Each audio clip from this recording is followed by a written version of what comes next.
Hello, people from the interweb. So, I am 13, and to help supplement the fact that I had to take 2 days off from streaming this week, I am going to be creating a video for YouTube exclusive that is just Vintage Cube. So, I know everybody that puts out any kind of content does Vintage Cube content. Honestly, this is my favorite format. If you have listened to me at all, I highly recommend Commander. It's singleton, it's got a lot of variety to it, it's very casual. You can sit down with friends and have a lot of fun. But Vintage Cube is one of those things that I actually took the time to go proxy it out on paper. I'm going to try to do a how to video at some point down the road, hopefully, after we can actually do a paper stream for Squirrel Dealer. But this content is. I'm not amazing. I do have my own vintage cube, but I absolutely love it. So everybody ends up with a singleton deck. You get to play with some of the most powerful cards in Magic. There are a lot of different combo strategies, and yes, you can lose on turn one, but you also get to win on turn one, and you get to play with Black Lotus, all the Moxen, basically all the most powerful cards throughout history. Vintage Cube here is basically one of the best and most interesting formats that I can imagine playing. You can sit down and you can build a deck because almost all the cards are powerful, and yeah, I honestly can't oversell this. This is my favorite format. As far as card choices, so I typically try to stick with things that are color neutral. One of the decks I typically end up in a lot is mono green, just because the green cards are mostly open. Uh, and I like to take a lot of the colorless ramp cards. So immediately coming to mind is this Emrakul. It's just something to ramp into if I'm going to be in that strategy. But fixing is always strong. Blue is very, very, very, very powerful in Vintage Cube, so it's really hard to oversell that. Opposition combos with Deranged Tournament. Obviously, I'm a fan of Squirrel cards, so this is likely to wheel. It's a very powerful Magic card, and you can just tap tokens to tap down lands and completely lock your opponent out. Phantasmal Image is a pretty strong card. I love Flame Tongue Kavu. I need to actually check to see if that's modern legal, but here I'm basically looking at the free dual land as potentially the best card here. It's something I can tutor for. It's in the most colorful, powerful colors in the cube. I can just go a lot of directions with the Tundra. Shelldock Isle is immediately catching my eye as I already have a blue land, so this can allow you to free cast something. Dak Faden is very powerful because he gives you the effect to steal your opponent's Moxen. They'll sack the Black Lotus in response, but Teferi is a strong card, but costing 5 mana is a real cost. The only sword that really seems to do well for me is Sword of Feast and Famine. Light and Shadow can have a home. It's a little bit better in Reanimator and Recursion strategies. Animate Dead is a very powerful Magic card. Elvish Mystic's a requirement for green decks. Everything that I'm seeing here, Dak Faden is probably the most powerful, and he actually does combo with a couple of different things. They have added the new War of the Spark cards, so this combos with Narset if they added her. Anything else here is kind of just like moderate power level. Lightning Strike is always good. Mono Red is actually one of the best decks in the format. Karakas, again, very powerful. As you're looking through this, like you get Elish Norn that you can just bounce out of this pack alone. Brainstorm actually isn't very powerful in Vintage Cube, despite how powerful it is in Legacy, because you don't get many shuffle effects. Anytime that you get a land, like you're going to draft so many playable cards that lands themselves are quite powerful. I typically like to lock in pieces of the Splinter Twin combo because it's really easy to win just by having that. Elish Norn is a little bit more common in Reanimator strategies. Like I said, green is usually open. Putrid Imp's really good for starting Reanimator strategies. I have locked in multiple pieces for just a value blue-red deck, so I'm actually probably going to take Deceiver Exarch here. We did see Zealous Conscripts in the first pack, which means that one of the combo pieces is going around. It'd be unfortunate if it gets taken away, but that is something that can happen. Miscalculation is just a strong counterspell. Search for Escanta is just really good at grinding and control matchups. We do have the white land, so Banishing Light as unconditional removal is a little interesting, but I typically like to play a little bit more control, so I'm eyeing this Miscalculation or the Search for Escanta. If I'm looking at doing Splinter Twin combo, I'm probably looking at Miscalculation. If I'm looking for just a general control list with Dak, I'm probably looking at Search. Dual lands are always quite powerful, but I'm probably going to take the Miscalculation here. It's just really powerful to take their opponent off their game, especially when they're all in on a strategy. this Grizzlebraid is so tempting. We even have the Arcane Artisan in the same pack. So this won't wheel. This definitely won't wheel. I'm surprised it made it this far. Mystical Tutor can go grab any of the blue Power 9 cards like Time Walk or Ancestral Recall. That means that we have to actually draw into them, but if we're not running the Deceiver Exarch and we end up on some type of blue-black Reanimator strategy or even just Show and Tell. Show and Tell is horrible in Vintage Cube because it allows your opponent to just jam something fat, but this is a really interesting card. If we are in Deceiver Exarch, Restoration Angel, given the fact that we have a white land, is also a combo piece. I'm going to be conservative here and take the Restoration Angel and assume that I'm getting on Splinter Twin. Oh, Factor Fiction is just awesome for setting stuff up. Vanguard's really good in the aggro deck, but we're not the aggro deck.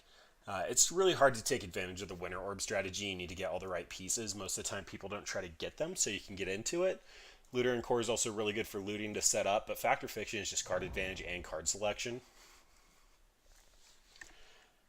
We are technically red with this deck, but we could technically just be blue-white. Restoration Angel can go combo or just power level.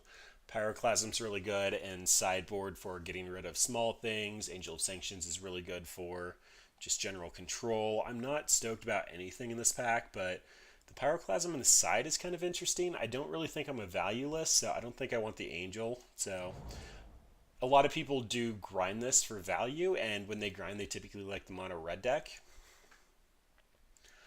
Tithe Taker is a new addition. I don't know how to feel about that. Anytime I've seen it on Arena, I've been slaughtered by it. Magus of the Moon is awful in Vintage Cube. You end up running a lot of basics. Geist is on color and a really strong control piece. I could also see potentially grabbing one of our duels to potentially splash a third color, but Geist can just be a control shell. Massacre Worm, amazing reanimation target. Conscripts is going to be our combo piece, so this is the easy pick here. Again, Marsh Flats can actually grab the Tundra. We've seen that white-black lands are open. But this can combo with either the Exarch or the Restoration Angel. Blade Spicer is a good Resto or Zealous Conscripts target. Actually, no, this is just untap, sorry. It's a good Resto target if we end up going a little bit more on the taxes side. Like I said, the sword's not really good. Thundermaw, Hellkite, we're not going to be super red. I'm kind of just picturing just putting that in the side. Wow, Karakas came back around. Well, I want the dual land. Karakas is really good against Reanimator strategies. This is going to help fix our colors. And we need just a little bit of red, so that just makes sense. More color fixing. Kind of wish I took Karakas at this point. None of these cards actually help us, so just toss that inside. And toss in the side. But shaping up to a pretty powerful deck. It's pack 1, and I already have 3 combo pieces. I have apparently got Forced to Hypnotic Spectre. Guessing that was the last pack. Should need... Oh, nope, that was my last pick. But have a couple of powerful control cards here, so I can kind of go 2 directions. Empty the Warrens is a really good Storm payoff. Incinerate's just a powerful magic card. Imperial Steel is great for comboing, but seeing as how we're already jeskai colors, I'm not leaning towards that. Lion's Eye Diamond is again really good with Storm. This is a fantastic Storm pack. History of Benalia is fine for control. Moat actually shuts down a lot of strategies. Right now I'm looking at Moat and Phyrexian Revoker. So Phyrexian Revoker can just shut down a Planeswalker. It forces your opponent to answer it, where Moat makes it so that creatures without flying can't attack. Seeing as how I don't have Pestermite, but I do have the Restoration Angel, this is a good backup control shell piece. And this is just a static enchantment that's kind of easy to remove. I'm thinking I'm going to go with Moat, although I'm likely not going to run it. I need to see how the rest of the deck turns out. Overall, not a great pack for me. Oh boy, Jace for control. This has overperformed every single time that I've picked it. Ponder can help set up our combo, but there's no way that I'm not going to take Jace over a Ponder. This is just really powerful and can basically look at 4 cards if you're looking for a specific combo piece. The Crossus is actually kind of interesting. Chandra is going to be hard to cast, at least historically in my decks, unless I get Kiki. I'm not going very red. But a couple of good cards here. Sweltering Suns is also decent. Again, I don't like the double red, but Jace is just a powerhouse. If I were in green, this Crucible of Worlds immediately stands out as a Strip Mine combo. I haven't seen Strip Mine yet, but in this current shell, Hard Counter is just amazing. It also counters triggered abilities if I'm expecting a combo. Time Spiral is more of a storm piece. Fractured Identity is probably the pick here. 5 mana to basically steal something is just awesome. Phyrexian Metamorph can be really can't be anything. So we could get a second combo piece, but they're going to basically fizzle the combo if they fizzle the combo. Warden has overperformed every time that I've picked it, and it's actually really good with Splinter Twin effects, but I only have Zell's Conscripts at the moment. I think I'm leaning towards being just a harder combo shell. Stealing something like a Grizzlebrand is just amazing. Oh, I really wanted to try the Gideon, but we have a Splinter Twin here, and we are Splinter Twin combo, so don't even really need to look at that. That's pick 4. I guess I could have looked at the last 3 cards to wheel. Honestly, when there's like 3 cards left, it's not likely that we're going to wheel a whole lot, though. But shaping up pretty good. Depending on what we pull here, again, we have a lot of really playable cards, so our 5 drops we're probably going to start trimming on. This Fractured Identity might not make the cut, but we'll see. Through the Breach is an amazing combo piece, so we can Through the Breach, especially with Kiki. It basically makes it so that Kiki costs a red instead of 5. Archangel Avacyn is just a decent control card.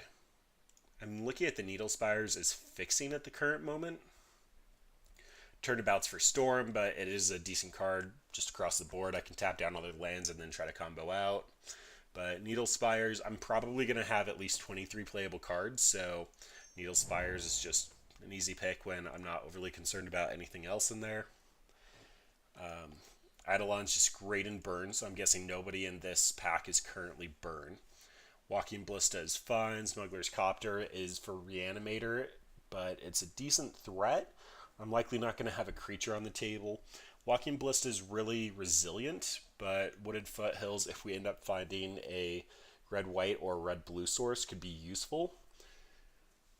Walking Ballista is, I kind of want to say, a pet card of mine. It's just always performed well. In colorless, it can go in just about any deck. I'm going to lean towards the red fetch land, though, and hope that we find fixing a little further down the road. Chart of Course again is Commander. Rashad Import is fine. Seeing as how I'm likely looking at Control as a backup plan, I'm only running 4 creatures. This Terminus is a little tempting. Most of the time in Limited, you're hard casting Terminus. I don't really care about anything else in here. The Charter Course could be interesting. The Ancient Grudge, if I find a green source for my Wooded Foothills, might be okay, but Terminus is just a control card. I love control. Anybody that watches my videos should know I love control. Arid Mesa is easy fixing as opposed to a kind of sideboard piece. Apparently no one's running Storm. So many good Storm cards going around. If I correctly read the packs, I probably should have ended up in Storm. Terramander could be a threat, but I took Terminus. This is just color fixing. Can also grab the Tundra.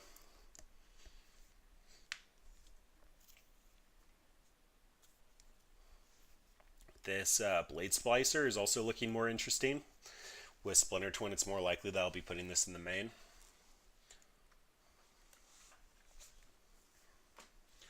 So the way that Vintage Cube works is there's 540 cards in the Vintage Cube. Excuse me.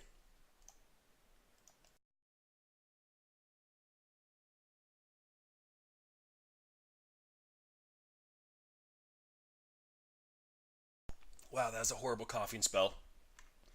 Alright, so I can take the Goblin Dark Dwellers, but Breeding Pool is fetchable off the Wooded Foothills and can get me a blue source. Manic Vandal has actually been really good for destroying Moxen, so I'm going to toss that in the side. I'm likely not splashing just for the Crosses, so I don't see much of a point to do that. Sweltering Suns is going to be double red, and I think I'm just going to be lightly splashing red. Ooh. I think I have to go for Warden here. If I see a Strip Mine, I'm going to kick myself for not grabbing Crucible, but with just a couple of off-color fetch lands, it's not worth grabbing at the moment. Stomping Grounds is also a Wooded Foothills target. Alright, so Soulbond for double strike through the breach. I'm likely not playing anything else. Removal. Wow, they are not running Storm. Really should have ended up Storm. Alright, so with 13 lands, I am basically looking at needing to draw some gas here. That's likely moving main board. That's likely moving main board. Bribery has been fantastic for me every time that I've cast it. It is dependent on what your opponent's running, but it's just a really good card. Memory Jar can restock 7. Memory Jar is very powerful, so is Bribery. Seeing as how I'm already in blue, Bribery is looking a little bit better. Anything else here? Ancestral Vision is just a little hard to cast. It will, if I get it turn 1, it's great, but being singleton, I'm likely not going to be able to do that. Mana Tithe is just a gotcha card. It doesn't always work, and we have a couple of very powerful things in here. Iona is a good reanimation target, but we only have a Through the Breach, so that doesn't make much sense. So Memory Jar, try to draw into the combo. Bribery, just steal opponent's best thing. I love Bribery. Also better feel-good moments casting Bribery than Memory Jar. Wrath of Guide actually fits our current strategy. Grim Monolith is just a powerhouse. Again, I love picking colorless things, especially off the bat, so that it doesn't lock me into anything. Control Magic can also be quite good if we're controlless, which we are definitely shaping up to it. Avalanche Riders is the green land destruction strategy, typically with Crucible of Worlds. Eureka is just a terrible card. Please don't play this. There have been some fun moments, but most of the time my opponents lose after they cast Eureka. Legion's Landing, we're never going to flip it, so it's just 1 mana for a 1/1. Faithless Looting can edge out draws, but we're not reanimation, so we don't benefit from it.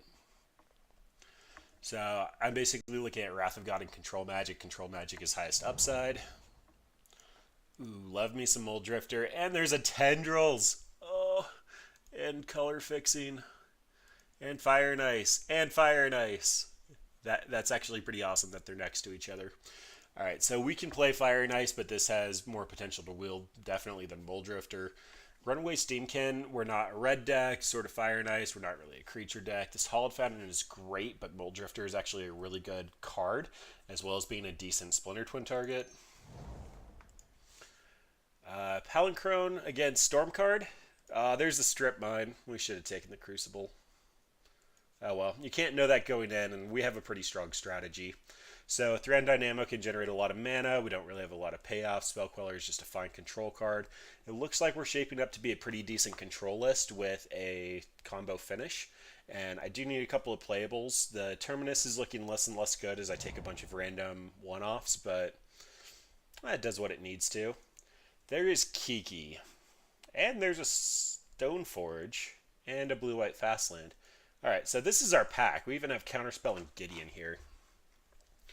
Kiki best fits our strategy, but Kiki's going to require us running through the breach. We're currently at 19 playables, which means we need to find 4 more. And Pyroclasm's main boardable if absolutely necessary, so is Moat. Gideon's probably not good enough. I'd be looking at Counterspell, Kiki, Stoneforge. The Sword of Fire and Ice is currently going around, but none of these cards are good enough to be actually a creature deck. Oh boy. I think I'm just going to lock in Counterspell here. And there's the Batter Skull. Oh boy.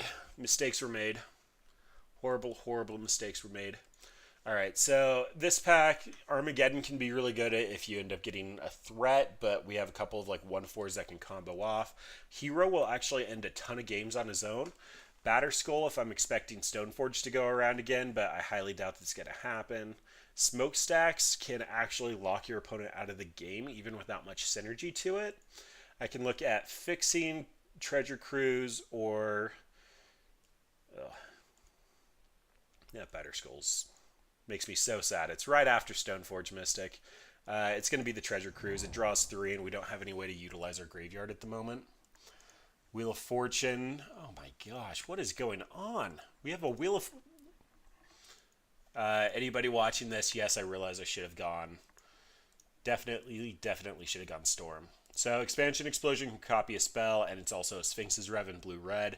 Wheel of Fortune's quite good, but it also makes your opponent draw cards, and Show and Tell can backfire. We don't have anything super big and great and nasty. We are hitting a point where this next pack should be the wheel pack. Yep, so this is the 8th one. Jitty will end any battle on the ground. Derevi's better for the reanimation, but we don't really have any good threats. We did have Blightsteel, I believe, in our pack 3, pick 1. So it's possible Blightsteel comes around, but that's a pretty easy pick. Jitte's going to make it so that even our Deceiver Exarch wins on the ground. Memory Jar Wield? I don't know what's going on. Definitely taking Memory Jar. High Tide's a Storm pick. Avalanche Riders is actually a really good Splinter Twin / Resto target, so I'm likely picking that. None of these are basically in our colors or do anything productive, and this can at least hit a land. Fire and Ice came around, same with Sword of Fire and Ice. That is just disgusting. Alright, so Fire and Ice best fits our strategy. Even if I pick the Stoneforge, if it comes back around, I don't think it matters. Yeah, we're just going to take Fire and Ice. And the Academy runs? I don't know what's going on in this pack. Palinchron goes in the side. It's likely not doing anything. And there's a Stoneforge Mystic. So Stoneforge picking up Jitte is actually a real strategy here.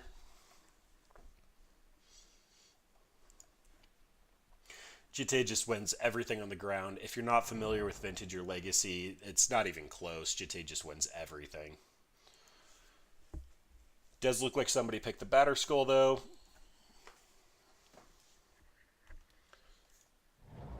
And then a Lotus Bloom. Alright, yeah, definitely not doing Lotus Bloom. Looks like I did not take the Kiki, so Through the Breach can stay in the board.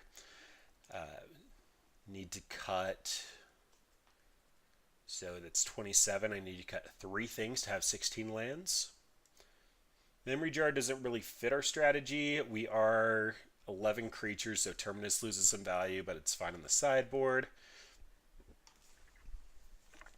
The Avalanche Riders doesn't really fit our strategy super well, but if we get Splinter Twin on Avalanche Riders, we're going to win the game. Just because we take away all their lands. We didn't get much actual removal. It's just Fire and Burst Lightning. We do have Control Magic and Bribery, though. We have a couple of really good cards. Blade Splicer can easily take a cut, and then that puts us at 25. Geist is looking a little less tempting, but Geist is amazing with Jitte because it just clears the ground or grows the Geist to keep it alive. The Wooded Foothills can only grab Mountains, so that's a cut. Arid Mesa can grab a little bit of everything. So Wooded Foothills just getting a mountain doesn't really do anything productive for our strategy. We end up getting 4 red sources out of our non-basics. Yeah, we couldn't have cast Kiki. We would have had to Through the Breach it. But we have a couple of decent cards here.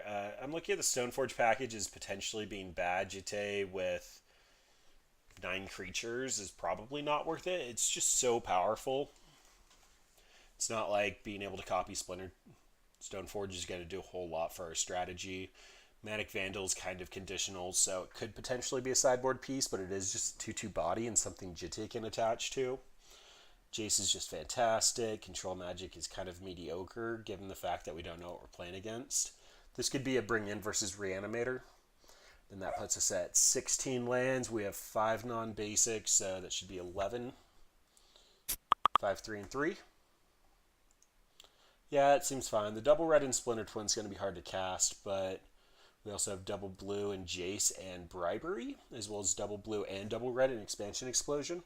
This might be hard to cast, but we do have the ability to copy something the opponent does. So this is looking like a pretty solid deck. I could see an argument for going to 17 as we are technically a control list. And these cost 5. We have 5 5-drops and 2, I'm going to call them X drops, but they're all playable. So I'm going to go ahead and kill the recording here, and we will come back for our first match. All right, and we have round 1 of Vintage Cube. This hand is 6 lands. That is absolutely disgusting. This has no white source and a Stoneforge Mystic. Gonna try to scry into a white source. Stoneforge Mystic is super good in a lot of matchups. Jace is really good in the rest of the matchups. We have a couple of different things covered.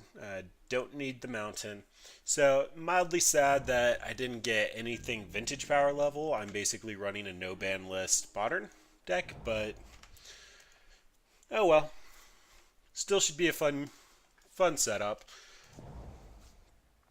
Alright, and opponents on Mana Denial. I haven't been a huge fan of Wasteland in this, unless you're expecting something like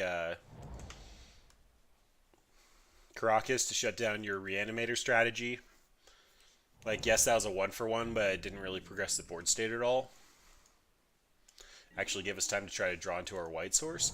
And, of course, we get Jite while we have Stoneforge Mystic. Alright, so this might eat a counterspell. Alright, Impulse, that's fine. So this is definitely a blue spell-based matchup, so Jite is probably not going to be amazing. Hopefully Geist will go the distance there.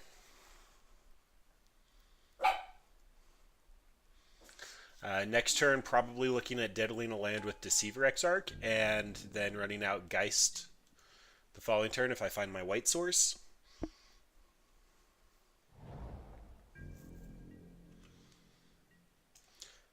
Yeah, opponent hasn't committed anything to the board. Wow. Okay, so I'm in a position where I can Deceiver Exarch and diddle a land, or I can Needle Spires and not do anything constructive this turn, but be able to Jace Jace or Geist next turn.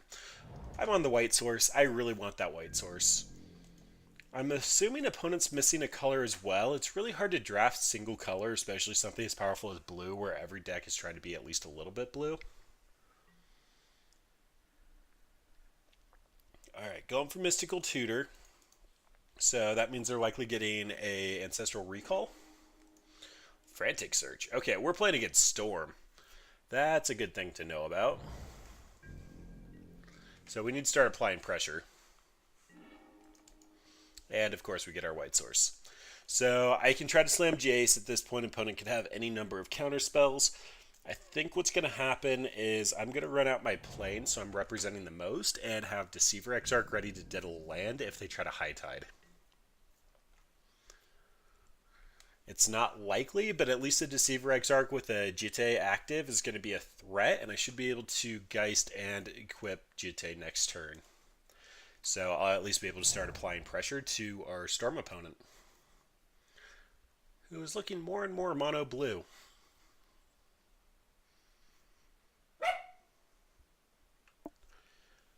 I did take a short break to let Rocky out, so I'm probably not playing against somebody in my cube. My cube had so much Storm open, so much it felt bad. Alright, so this is going to be diddle a land, but more likely eat a counterspell. Assuming it eats the counterspell, guys can come down and activate Jite. Not even sure if I really want to do that, because this factory will actually block Geist insanely well, but... Alright, there's a mana drain. So opponent's going to have +3 mana, so they'll be at 7. But in the meantime, so seeing as how the factory can block my Geist, I'm feeling a lot more inclined to just run out Jace and Brainstorm. I really want to get pressure down, but they have to have a force for this. Days won't work. And me getting card advantage is actually quite good. I gotta put 2 back. So it's going to be Stoneforge on the bottom, and then probably Vandal on the top. It's not going to be likely that I get to actually drop Vandal and destroy something. Factor Fiction should allow us to actually go past a couple of unwanted cards. We'll either just get the card advantage, or they'll just be put in the graveyard and we'll get something we actually care about. Needle Spires can also profitably attack in through Factory. That's really mana intensive though, especially if I'm putting Jite on it. But Double Strike's going to get double the counters.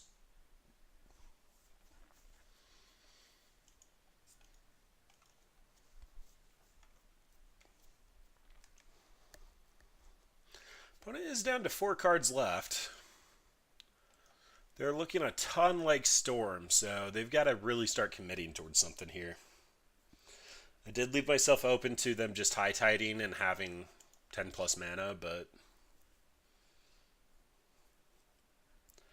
I have an active Jace and a Jitte, so I've kind of got spells covered and creatures covered.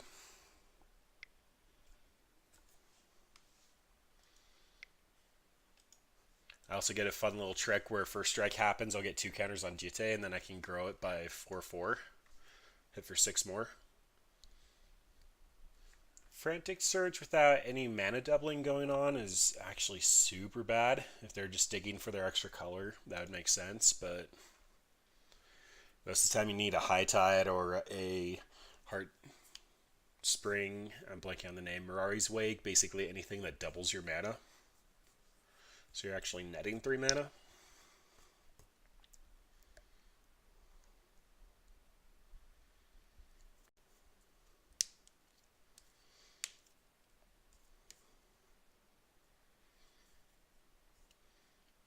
It is feeling more and more like I was supposed to just run out Geist last turn, though.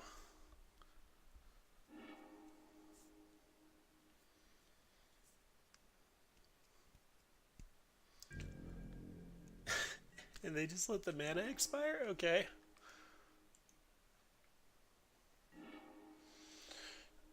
Dak is kind of interesting.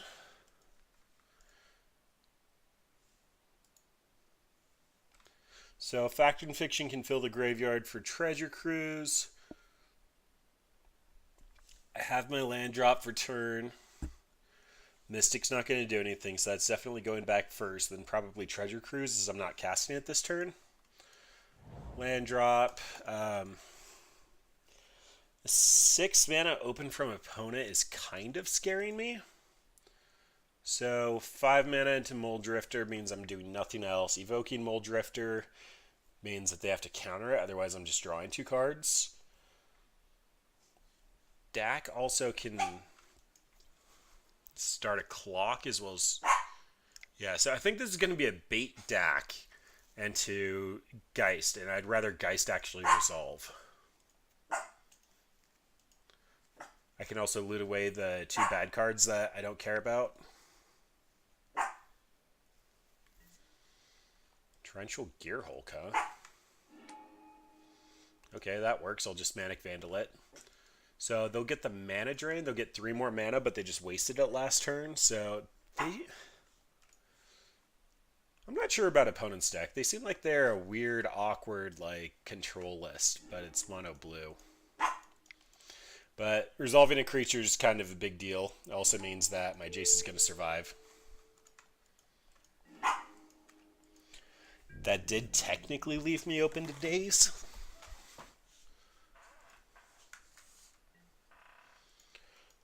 But opponents only got 3 cards in hand, and they've made every land drop, so they might even potentially still have a land. They're running a bunch of Storm cards that don't really benefit being a control list.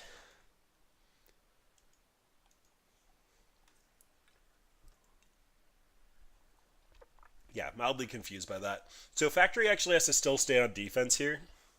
They can try to attack in, but assuming that they go to hit Jace, like, that's all fine and dandy. Jace will just go down to 1, and then I'll put out a real blocker. So Mistress Factory can grow. That is something to be aware of, but it's singleton, so they shouldn't have 2 factories. The active Jitte can also just kill the Mistress Factory.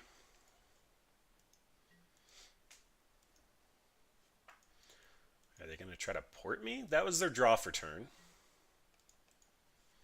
Okay, so 4 mana, Factor Fiction, and equip Jitte, attack in. I'm on board. I do need to leave a white available, though.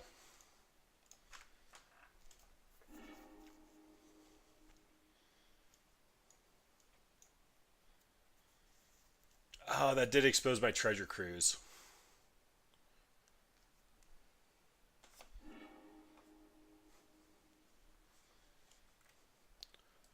So I didn't really describe it when I picked it, but Zell's Conscripts is a budget Deceiver Exarch.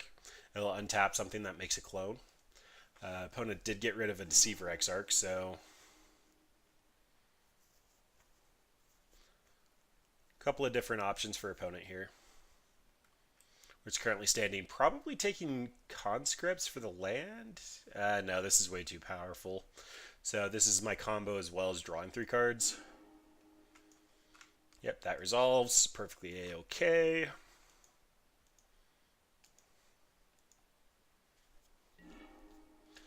Fire and Ice. That's actually a really, really good draw. Alright, so for now, Avalanche Riders is amazing, especially with Splinter Twin. The Spell Queller is pretty good, but I'm attaching Jitte, so I get to shuffle away 2 bad cards here. Seeing as how opponent appears to be a weird control list, Geist is looking less attractive, and probably the Muldrifter. Treasure Cruise is just draw 3 for blue as opposed to 3 for a 2-2. I could get to a point I can draw my deck, it just doesn't seem worthwhile at this point. So I have a Tundra to get with that, so I can tap both these guys. I get access to all 3 colors.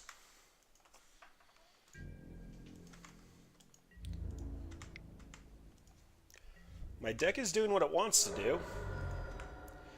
Jitte getting the counters is really important because that means that I get to kill their Mishra's Factory if they activate it, but they don't have a mana drain anymore. Treasure Cruise, I don't actually care about my graveyard. Treasure Cruise will put me up to 7 cards in hand. Yeah, I think I'm on Treasure Cruise. Did they destroy my Tundra? Tundra down. Okay, so that was a punt. Oh well. I still feel like we're in the commanding position here. We've drawn 6 more cards than opponent, and we have an active Jason Jitte. It is worth noting if they go to activate Mishra's Factory, they have to attack for me to kill it. Otherwise, they'll just give it +1/+1. Yep, as expected, they can't really do anything.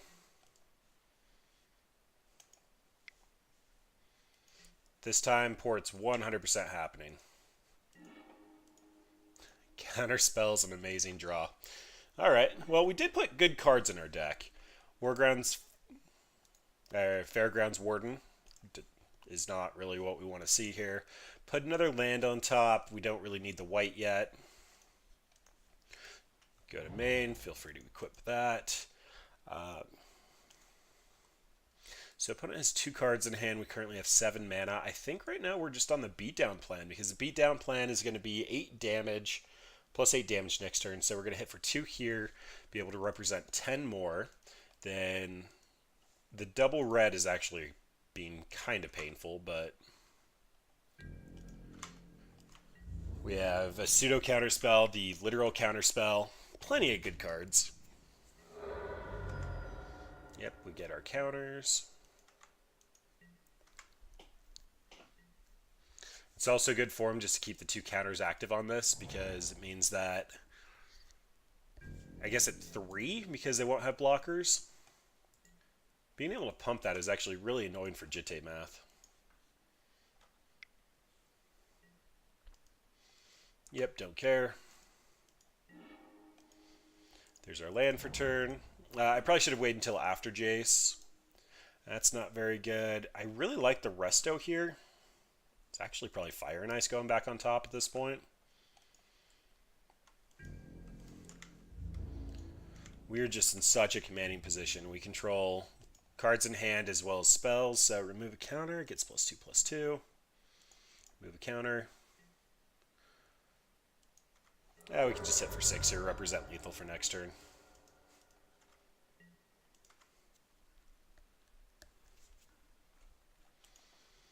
And opponent's on the table for 10. Means main phase Avalanche Rider, destroy the Mishra's Factory, hold up counter magic. With port, the 4 mana means we'll have 3 mana up. We can have Spell Queller or Counterspell. Counterspell is just more flexible when opponent has 9 mana out.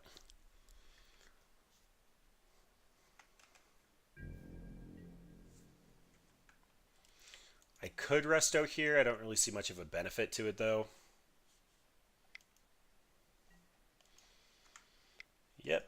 That's all fine. They tap down the factory? That doesn't make much sense. Memory jar is actually actively hurting us here. They still don't have a creature. Alright, well, we just have lethal, so I guess we'll check to see if they have anything fun and interesting.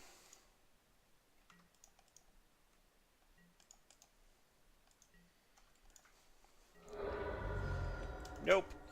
Alright, 2 sideboards. Took match 1 against Mono Blue Control.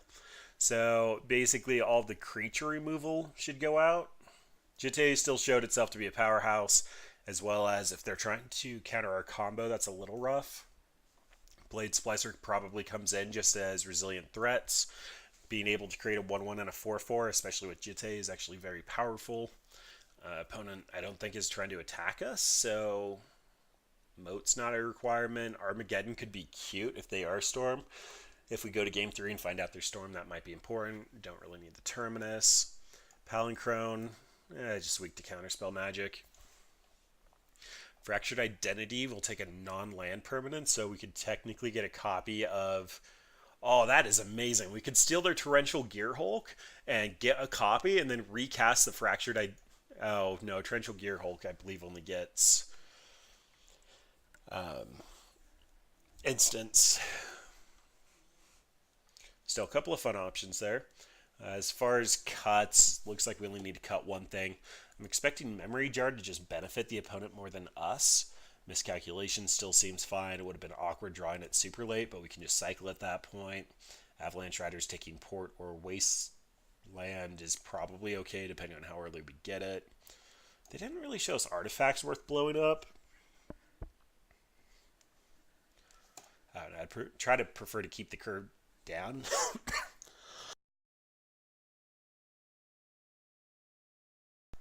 Prefer to try to keep a lower curve and actually keep the tempo game plan as opposed to control. I'm guessing that they're a little bit better set up for that than we are. Bribery might be bad. Guess worst case situation, we know it steals a Gearhulk. It might just be Memory Jar. We're probably going to mill out before they do, given what we saw last game.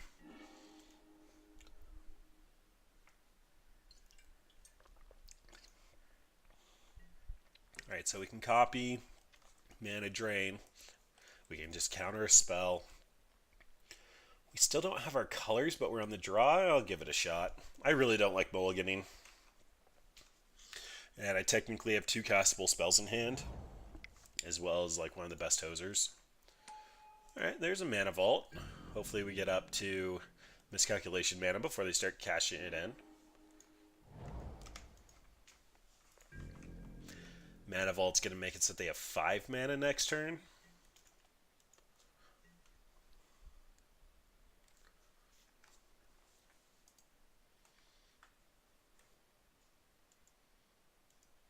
Yeah, Miscalculation might come in clutch. I'm expecting them to have a couple of Eldrazi in their hand. That's at least the read I'm getting with the mana ramp and the mana drains. Mana drain is just a very powerful magic card, but trying to get as much mana as possible kind of tells that you're getting up to like Sphinx of the Steel Wind or something along those lines. Lodestone Golem? Because I can't really deal with that. Nope, just a mana dork. So they're going to filter. They have 6 mana for an artifact. Crucible of Worlds. So they might have Strip Mine. If they do, they take this one. Plains is okay. Plains at least sets us up for other things. So right now, Explosion can copy something with low CMC. They still haven't tapped their mana vault, which means that they're waiting to cast something more than 5 mana. Currently representing 4, 7, 8. As long as it's an artifact. 9 if it's an artifact.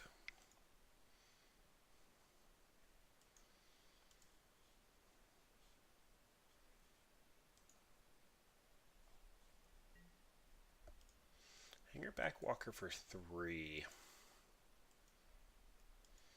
So I can miscalculation that. It'll force them to tap the mana vault. Then I can just Deceiver Exarch, tap it down. Or alternatively, I just untap and tap the mana vault. because they'll have to grow up before they can attack in through the Deceiver Exarch. And then 1 land means that I get a Jace, so yeah, that's fine.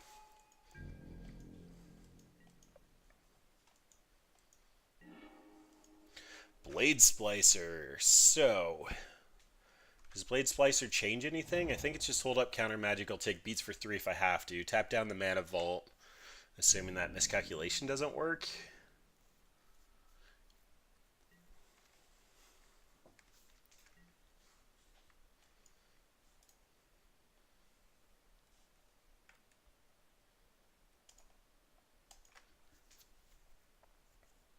A lot of things going on here.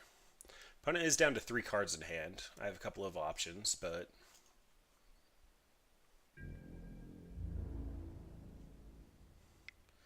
Alright, and they're attacking, which means Deceiver Exarch comes down, diddles the Mana Vault. Assuming it doesn't get countered, but... If I tap down the Mana Vault, they only have 3 mana? For their 3 cards in hand? I mean, I guess technically Mishra's Workshop, but... They have nothing in graveyard, so they're not going to run out Torrential Gear Hulk. Deceiver Exarch being a 1/4 means free block, yay.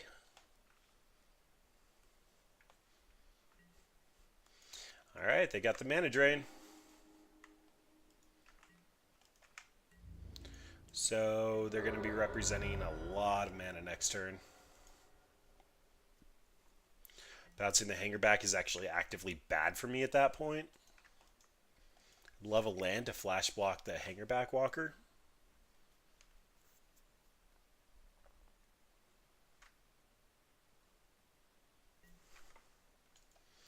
Mindslaver. Okay, that's super bad.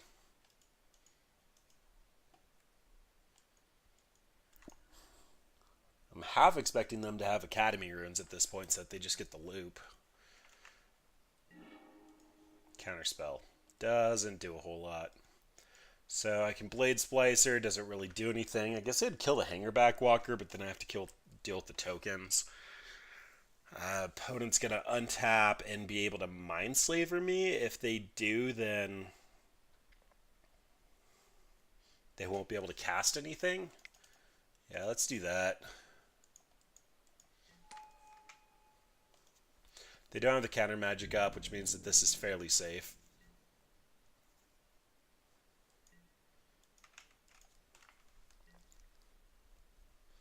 Kind of a busted start for opponent, though. They have 3 lands and 6, 9, 10 mana.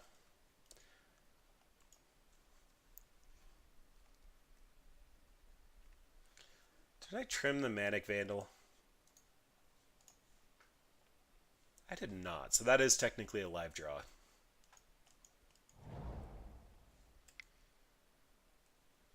Alright, so my non-basics are shut off, that's worth noting.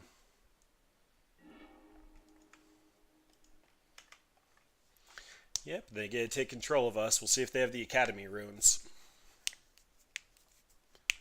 So opponent's deck is making a little bit more sense now. They are basically Blue Tron, just vintage Cubetron.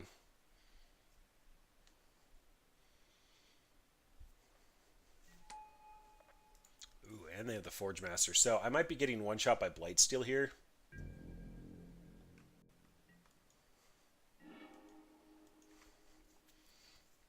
So I think their best play is probably just run out the Stoneforge Mystic and not tutor the Jitte. They get to see my deck, which sucks, but it's better than like cycling a miscalculation. They're also going to be able to play around that now, so got to keep that in mind.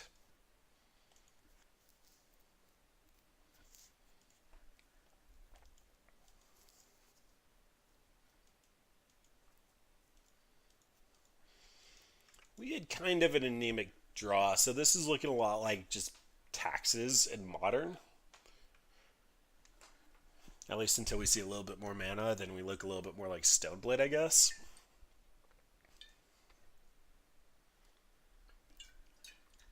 Well, opponent gets to kill our Golem.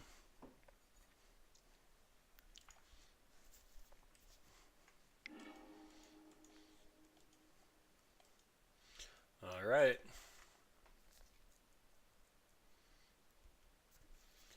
Run the Golem into the Forge Master, let them untap, I'll be tapped down. Big difference between Mindslaver and the new Emrakul is that I get an additional turn with the new Emrakul. If opponent is playing correctly, they should tap down my planes, although I technically have nothing to cast, so I guess it doesn't matter.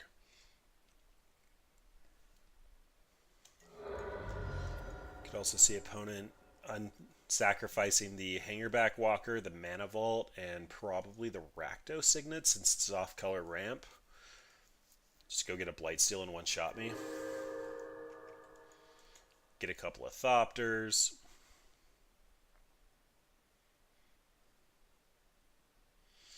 Actually, if that's the plan, they probably won't be able to kill me. I believe they need boots. I don't think Blightsteel actually has haste.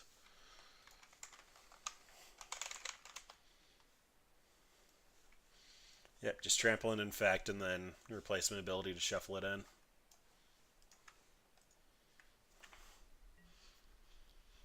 But I am staring down 7 damage at the table. Jace will fix a little bit of that, but not a lot.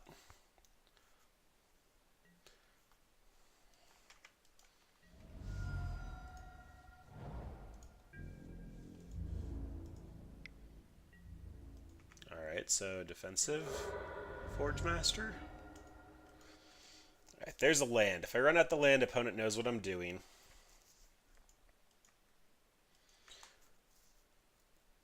The Blightsteel Colossus should have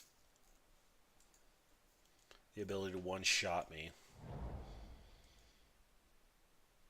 So I can hold up Spell Queller, Counterspell,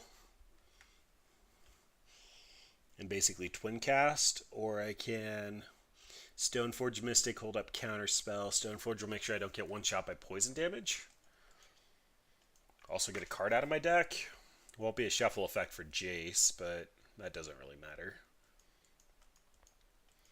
Don't have a permanent answer for this Hangerback Walker. Yeah, I think I'm on Stoneforge, because this is at least 2 toughness, which means Tramp will get significantly worse. Okay, go get my Jitte. I am a huge fan of Knowledge, and Knowledge would have been searching my deck with Stoneforge Mystic to see what I actually drafted.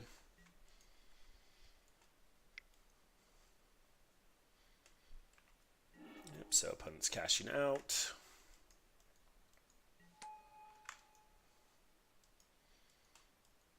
Cannot counter that, it's an activated ability. That is a permanent Blightsteel Colossus, if that's what they're getting. Sphinx of the Steel Wind, I think, has protection from Jace. I'd have to double check.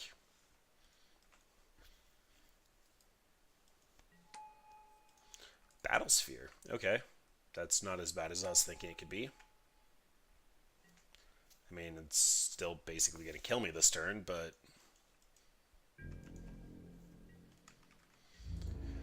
So they're going to tap down 4 mirrors. They're going to get an 8/7. Hit me for 4.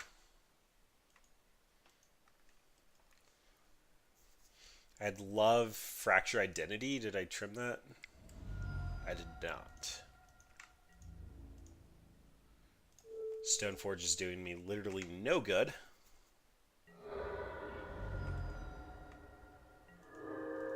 Needle Spires. So Needle Spires is just going to eat the Wasteland, but I think I still have to run it out. I am basically dead. Yeah, even if I like Jace and bounce the mirror, I'm dead. Sorry, I just hit my headset.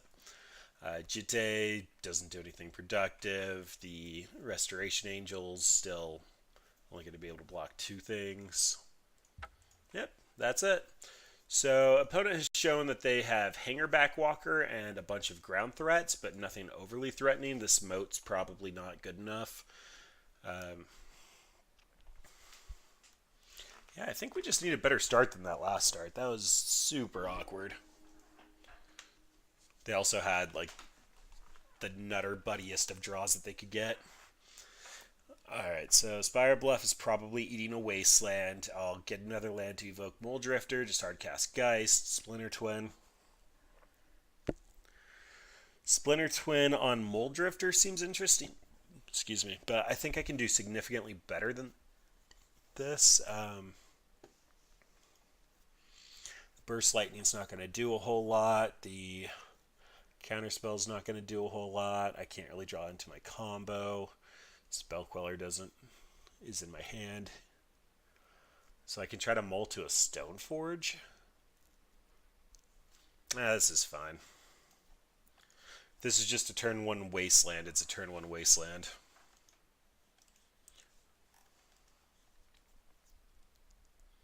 Opponent mulls to 6 and keeps. And bottoms a card. So hopefully their hand's not great. Ours is a little bit on the slow side. Geist might fix all problems though. And there's our plains. Never didn't have it. So if opponent actually gets their other island, mana drain, something to look out for. Fractured Identity is interesting. So I can hold up Spell Queller. That's not really going to solve the problem of getting countered. Here's Geist. If you have your mana drain for the 3rd game in a row in your opening hand, I will be super sad.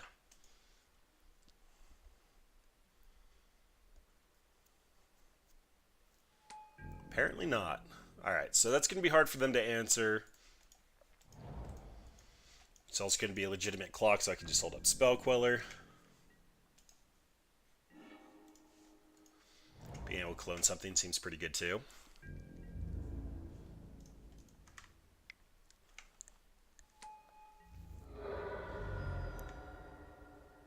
Alright, opponent, you're on a short clock.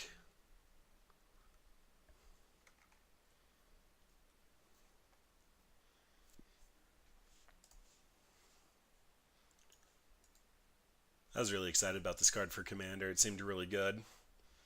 Also made you a lot of friends. Get rid of the threat, give everybody the threat, and then everybody has to deal with the threat. Really interesting. Makes you not want to target something good, but you get a copy, so it seems good enough. Also, super interesting for gifting. So, like, you run out something like a Demonic Pact that will cause you to lose the game, then you give everybody a copy of it. I really don't want to risk the fact that they have Strip Mine, and this is just a significant clock.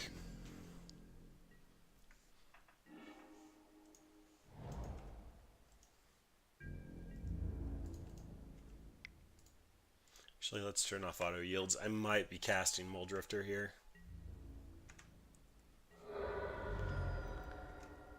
Can't imagine I want to. So Fractured Identity is a sorcery. I can clone something that they cast. I'm going to have a lot of reach with this Explosion, although it's only for 1 at the moment. I can evoke the Mole Drifter and hold up a counterspell for Explosion if they have it. Yeah, let's get some cards. We need blue, red.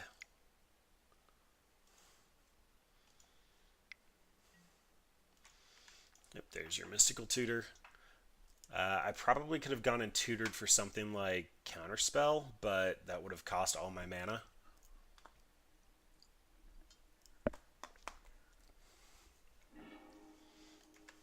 Impulse. Alright, so that means that they are desperately digging.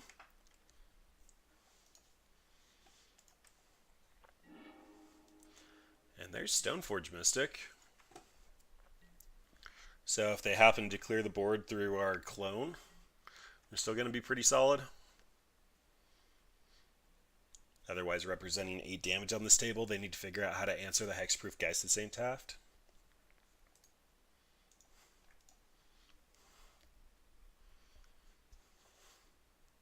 Seems good, seems good.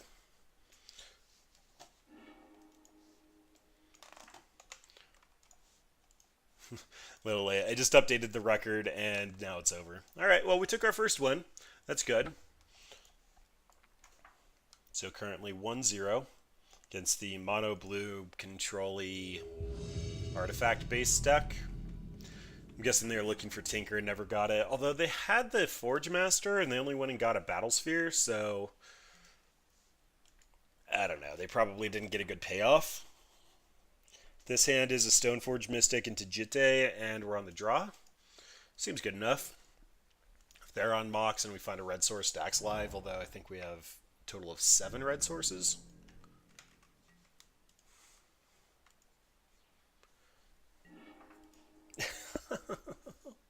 This deck. I felt like I stared at that batter skull for so long, the Sword of Fire and Ice for so long. I should have just been able to get it. Alright, so running out Stoneforge does nothing. Opponent is currently representing a bad counterspell if they have a counterspell. I think it's just Jitte here. Okay, the fact that they're teamer means that they probably have a non-zero number of creatures. I'm not going to have enough mana to run out Stoneforge here and then equip. Okay. Main board Ancient Grudge, probably something to keep in mind. He was really good at taking out the Moxen as well as the type of deck our last opponent was on. And that's not a land. So there's no point not running stuff out. We won't tutor. An opponent might think that's just because they have an Ancient Grudge in the yard.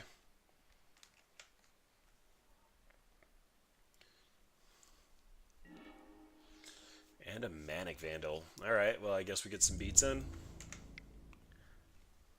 20 turn clock opponent, step it up.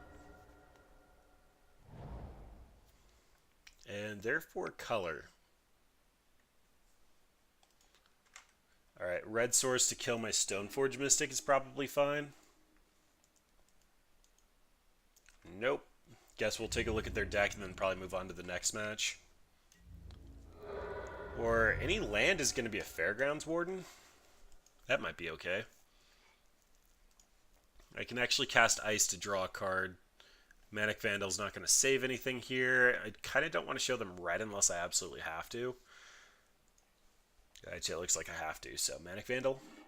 This Burst Lightning probably also doesn't have very good targets if they're on the Oath of Druids plan.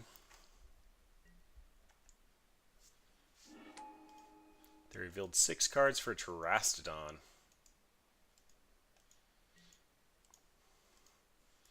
Alright.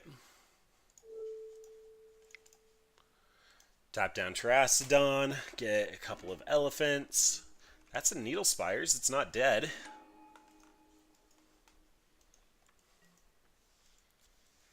I mean, it's not great, but it's not dead.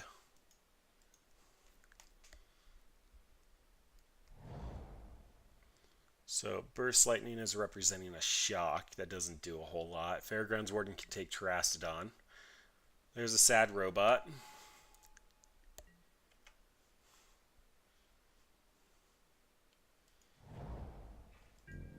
Opponent is also the full 5 colors. I went for 5 color good stuff.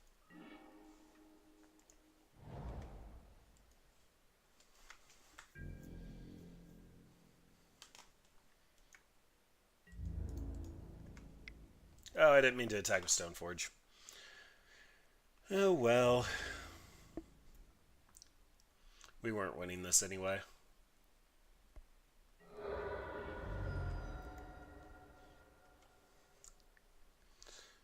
I guess land into land technically does something. Seaver Exarch, tap down Terastodon, block sad robot.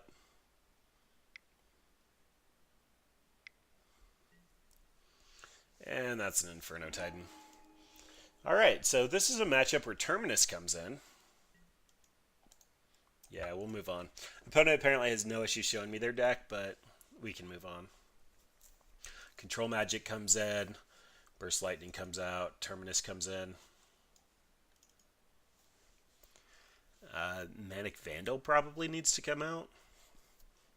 Getting stuck on lands into Oath of Druids Terastodon is just so painful.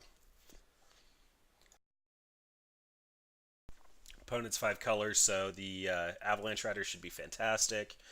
Pyroclasm won't do much.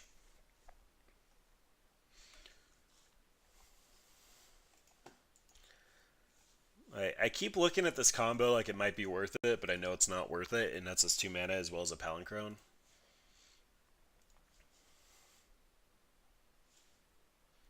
Splinter Twin might be slightly slow. Fairgrounds Warden seems fine. Maybe memory jars just draw 7 for a turn. It's so good. Fractured Identity can steal any of their big threats. Mole Drifters just draw 2.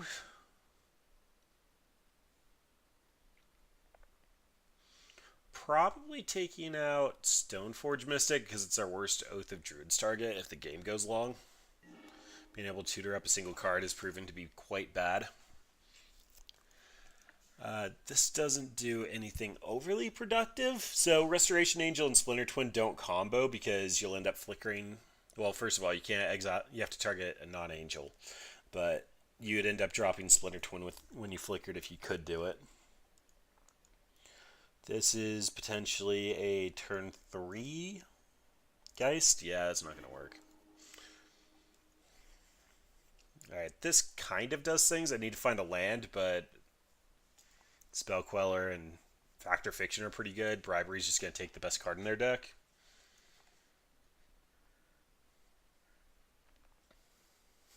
We haven't cast this yet, but it's a really, really good card. Keep that guy. Jace can go to the bottom for now. Fumeral's coming in tapped regardless, so may as well get it out when we have no plays.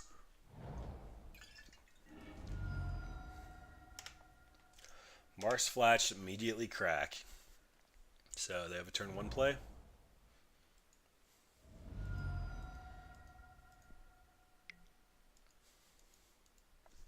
You get Spell Queller, sir. My hand was awful.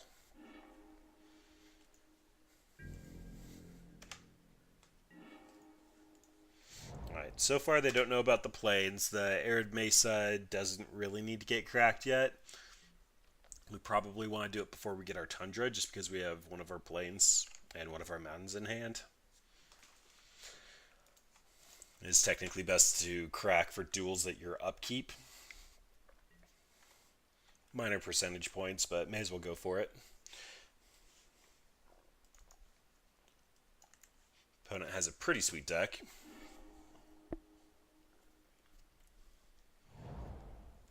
Five colors should lead to some inconsistencies, though. That's really what I'm really hoping for. There's our Tundra. Control Magic. So we should be able to cast Control Magic if they drop something fat. If not, we get Factor Fiction into a land and then Bribery. Just take the best thing anyway. Spellseeker. They get a tutor for an instant or sorcery with little converted mana cost.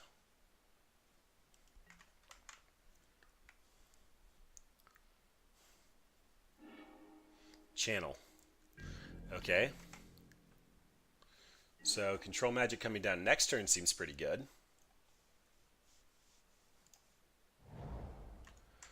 Fairgrounds Warden taking something also seems kind of interesting.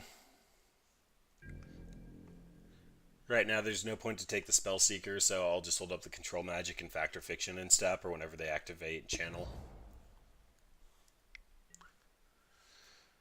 There's the Channel. So Channel is a until end of turn ability, so I kind of want to Factor Fiction in case they want to counter it at instep.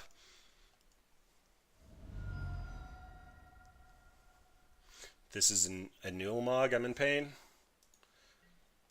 Alright, you draw 4. Annihilator 4, though, means that I can get some work done. Opponent's up to 8 cards in hand. They still have an active Channel.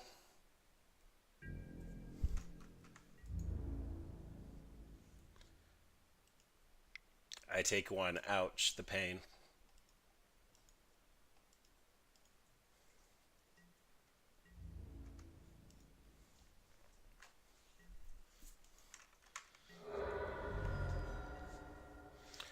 All right.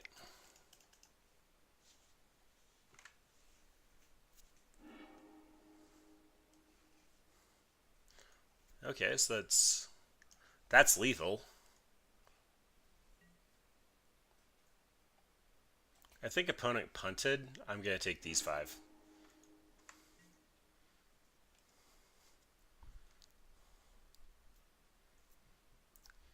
Yeah, they didn't separate it into two piles, but I can't do much about that. Besides, I only wanted the Zealous Conscript anyway. So let's check to see if they have counter magic. If they do, I'm screwed. The conservative play is Fairground Wardens into Counterspell.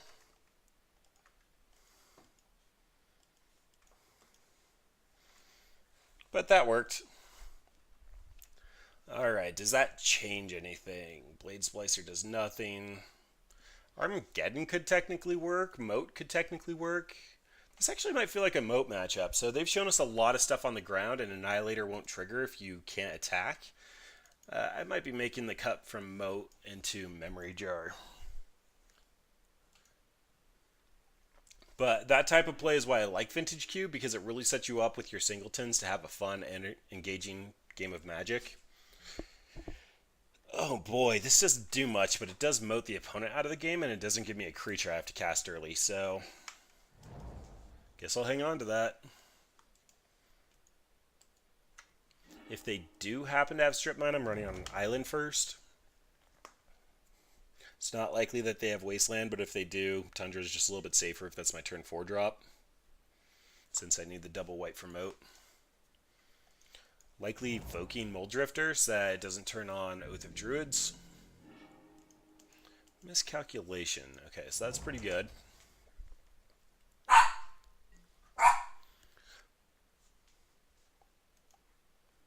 I'm hoping opponent commits to the table here so I can miscalculate.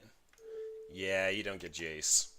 It's a bad counterspell target. Baby Jace doesn't do a whole lot. Baby Jace is actually Jace Beleren, where Flip Jace, I think, is the accepted name for the other Jace. Alright, so I do need double white for Moat. I'm just going to evoke the Muldrifter for now. Hopefully I can win on the spot with Deceiver Exarch, assuming I draw the right cards. I am lacking red mana at the moment, but this also fills my graveyard for Treasure Cruise.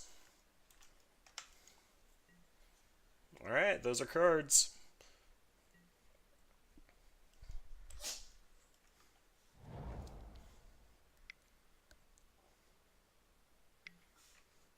Alright, so Factor Fiction Jace. Although it's 3 cards, it's not actually Factor Fiction, but it's a decent knockoff. Range into 2 piles. Alright, you can have Mind's Desire or Sad Robot and Preordain. So this card can get super busted. It's basically telling me that there's Storm, and this is potentially card ramp, card draw, card draw. Oh, they took the Mind's Desire. Interesting.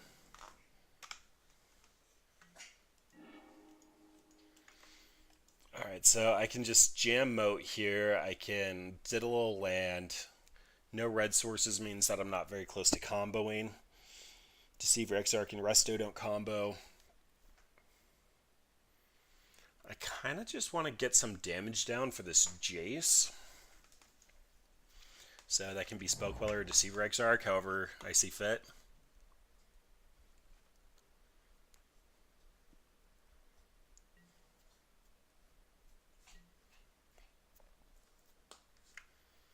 Meanwhile, buy a little time for my card advantage, just play the control game, hopefully get to a point that I can just win on the spot. Yep, Shrinky Dinking is a triggered ability whenever it attacks, not necessarily when for the creatures on the table. So I'm going to run this out and tap down a blue source. Odds that they have mana drain are kind of low, but they could have counterspell. This is a mountain, so I can get close to Splinter Twin if the moment comes. Can't do anything about the Jace. If I attack, I'll be a 0/4.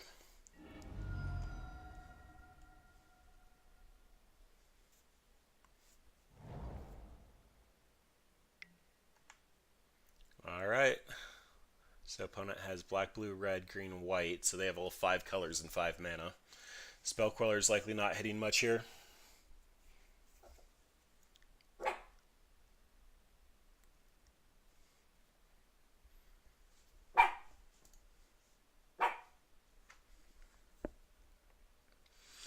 They've almost got a plus Jace. Alright, so they really don't care about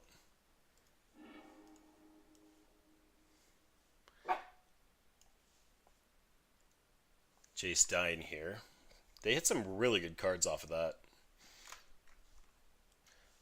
I'm incentivizing Oath of Druids here so that Spell Queller can snag Oath of Druids if they try to take the pile with the land.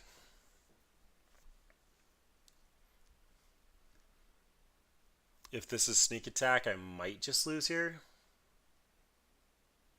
Oh, they took the Watery Grave and the Oath of Druids. Alright. For the time being, we have a ball game.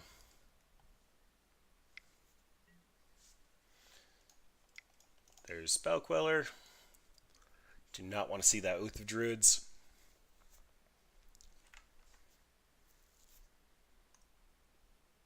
Guess this will check if they have counter magic. If they do, then that means I get to run out Moat and sneak. Means that Oath of Druids isn't nearly as live.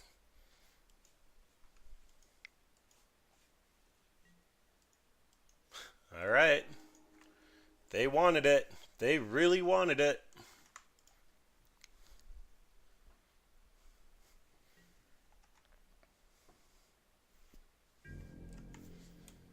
Okay, so I get to kill Jace here, run out Moat. Ooh. It's so close. It's not going to get the job done, but it's so close.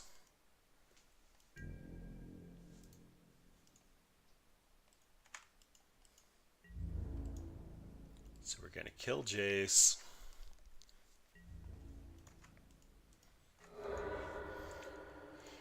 Run that out. We got Moat. Representing mana draining counter magic here. And I guess we'll see if they even activate this. If they do, if they have a flyer. Alright, there's the Terrastodon. Depending on what they hit, we actually might even kill them here. They've got to hit our red source and our Moat at the bare minimum. If they do, and I draw a red source, I can just Zealous Conscript, steal the Terrastodon, and kill them.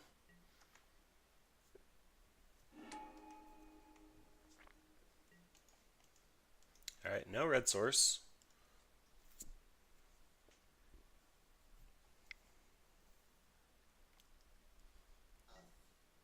Channel. So they found more gas.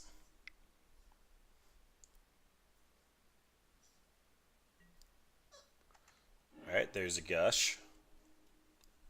They are being conservative about their life total since they didn't just use channel for the additional mana here. They could have just channeled, paid for life, and still gushed with the permanence on the field. Alright, sad robot.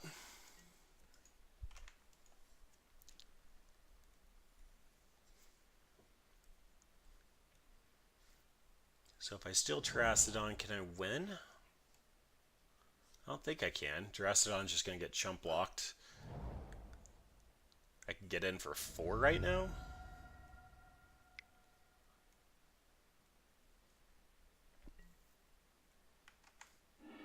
And they are going deep. That makes sense why they didn't actually pay for it then, because they were trying to draw a card off the Solemn Simulacrum. They're looking for a removal spell for my Exarch. It did go up to being able to hit for 6, though, which is relevant. There's a pretty big Mind's Desire. So they're going to be able to cast cards off the top of their library for free for every Mind's Desire. Ooh. Boy. Alright, so Kozilek's going to draw 4 cards. Nulamog should have had the claws cast from hand. Since it doesn't, they get to hit 2 of my lands. They actually do hit 2 of my lands. I am not going to be able to Zealous Conscripts them. Treasure Cruise will be free, though. Yep. No white sources. Powerful, powerful magic.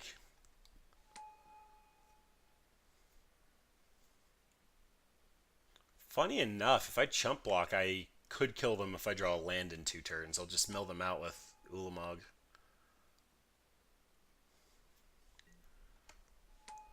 Should have plenty of mana with this Treasure Cruise, though. Like, I should be able to draw into it. The Annihilate of 4 is bad. Yeah, you get Manic Vandal. Probably should have done this before you comboed off. You would have gotten more... I guess you didn't have the mana for it. That makes sense.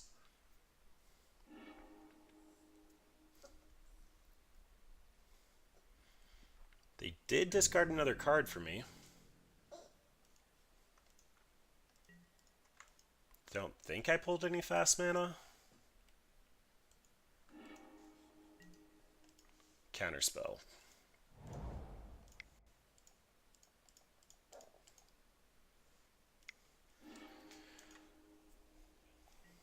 Alright, well there's Jitte, too slow, Jace. They're going to attack, exile 20 cards, Annihilator 4. That's going to make me sack all of my tokens. I'll end up taking 1922. So I'm running out the extra permanent here. I'm pretty sure I'm dead by 2 damage.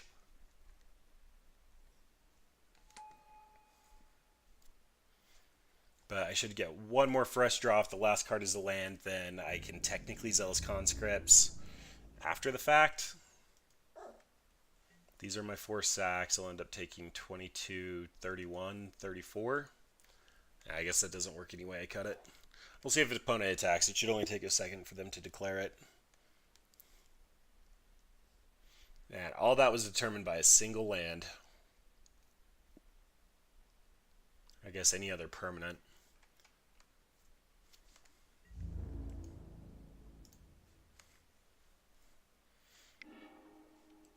Yep, like I can keep a land up, but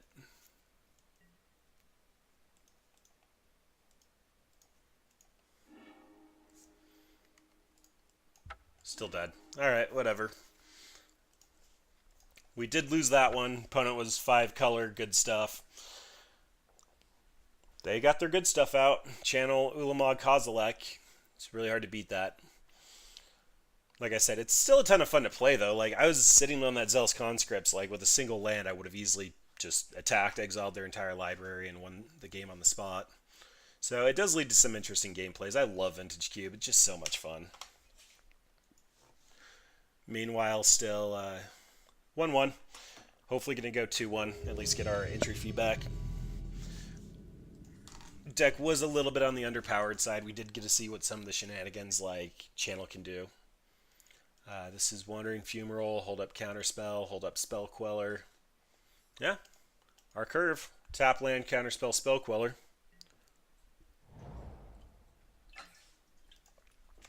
Opponent appears to be on some variant of Big Green.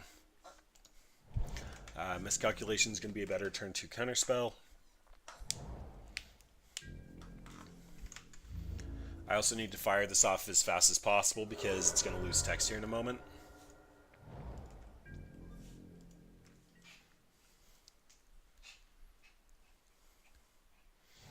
It is always possible, like last game, they just ramp into something giant and Zealous Conscripts just steals it.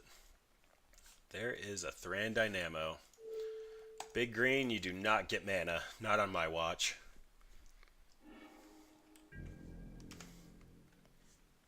Muldrifter.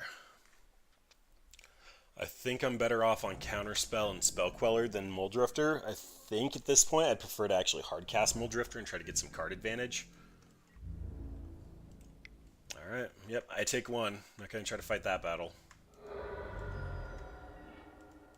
Avalanche Riders. So, opponent didn't have anything to cast last turn, so this is looking pretty safe. Tundra is our only white source.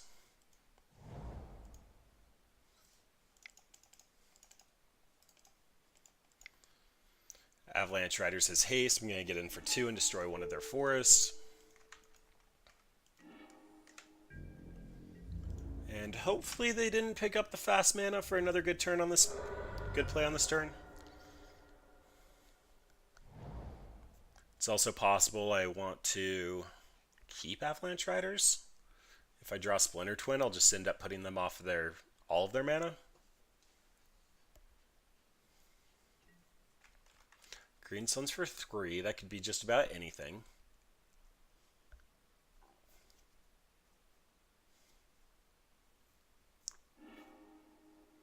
There's a Courser with a Rexage. Alright, Courser means that I do not want to pay the Echo cost. He'll hang around, but unless I find a combo piece, he's not going to do anything. We'll have to find an answer for that.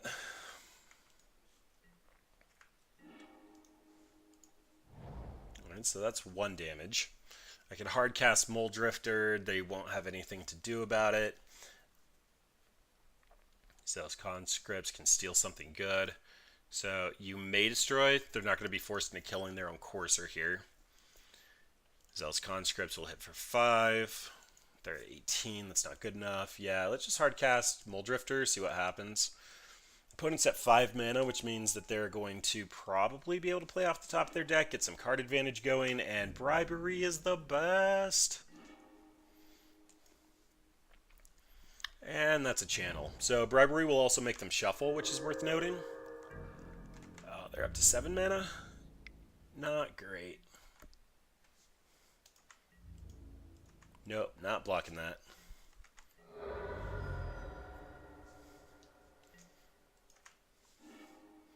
Resto Angel. So that doesn't go infinite. I really probably should have just drafted that Kiki Cheeky. Alright, first and foremost, let's get rid of your channel and take your best thing in your deck.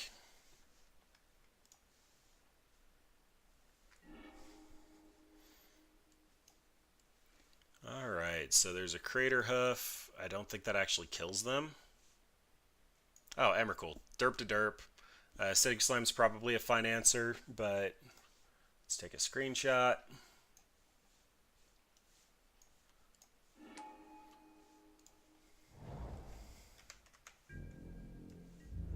And that is why Bribery is a good Magic card. So they drew their Acidic Slime, but this is coming in pretty big, hot and heavy. Yeah, I can't answer that. Alright, so creature deck with Emrakul, what does that mean? Probably Terminus. Like, just top decking and getting rid of a Mana Dork is probably good enough. Armageddon's going to really shut them off their game plan, but they're likely going to have a couple of Mana Dorks that I won't have. Through the Breach is bad, Moat's bad. Blade Splicer can at least block for a while. Memory Jar means I can't even remotely try to mill them out, although we've had better card advantage than every person that we've played against. Fractured Identity is cute, especially as a sorcery. Emrakul is protection from instants. Burst Lightning still kills a Mana Dork. GT is going to kill a Mana Dork as well as one on the ground.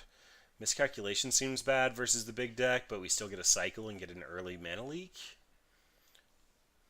Let's actually take a look at their deck. So they do have a Jitte. I don't know if that's worth the Manic Vandal. We're not going to try to win on the ground. I do want Control Magic, so Jitte is probably coming out, which means Stoneforge comes out. And that's... I missed something here. I was just saying I wanted a card, and then I cut 2. I guess Blade Splicer can block on the ground.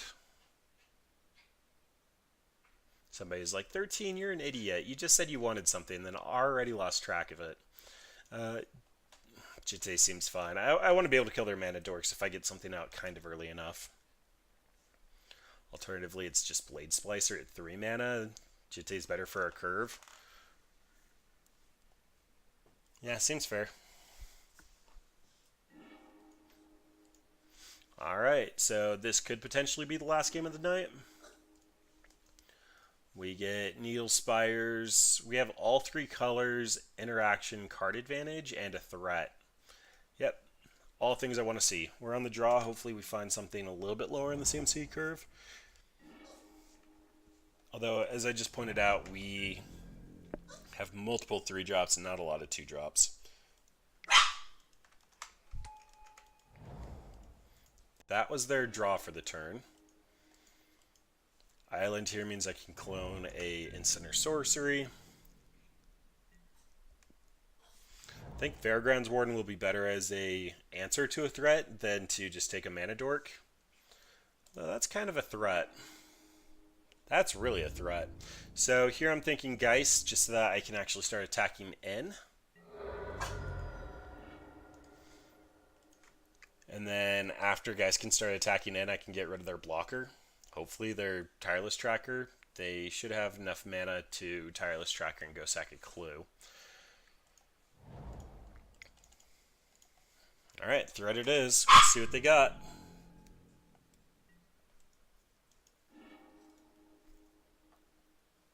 And a Tooth and Nail. Alright, so opponent got a really good green deck going on. Alright, they have the land. They have the land with a ton of mana.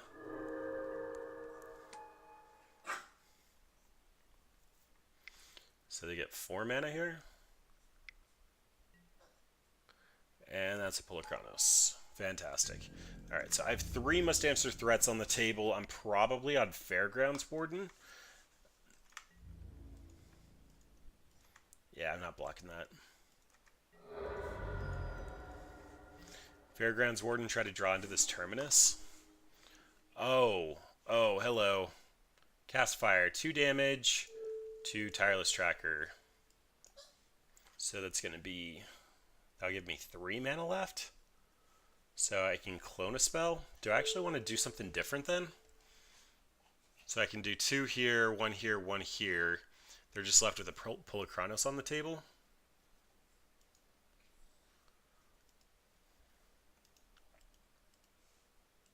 I do know I want to play that. Yeah, I just have to kill this. What instants and sorceries could they have? They might have something along the line of Nature's Claim. They appear to be mono green. Nature's Claim won't handle the enchantment. Or sorry, Ancient Grudge won't handle the enchantment, but Nature's Claim would. So, yeah, let's just kill that.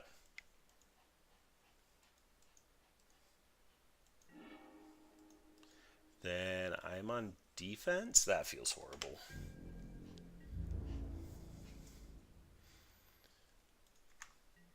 So right now they have 7 mana. It's going to be 8.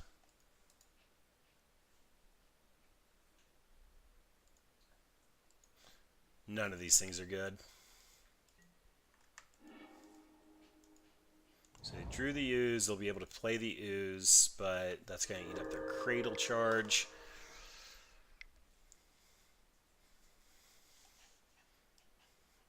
Sorry, Cradle Charge doesn't mean anything. They're going to use their Cradle for turn in order to be able to cast this, so when they get 2 more Oozes, it really doesn't matter.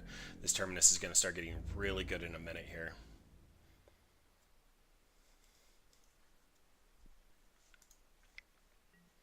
Four mana create an Ooze. It is super hard to deal with.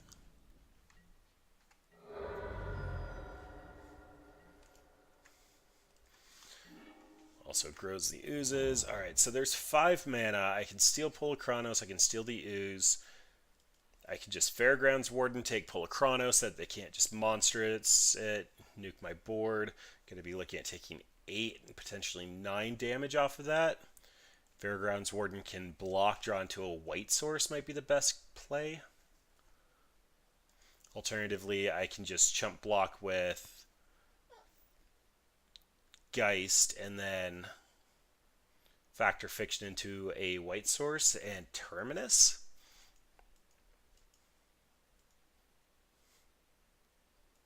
Fairgrounds Warden can block that. I'll take 7. I have to naturally draw into it or I look at the top 5. Alright, Geist is on chump block duty. We're going to try to Terminus. Hopefully opponent spends their next turn committing to board and not Craterhoof committing to board.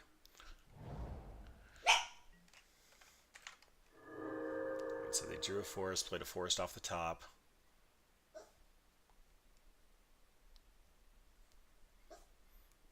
Come on, buddy. Big threat.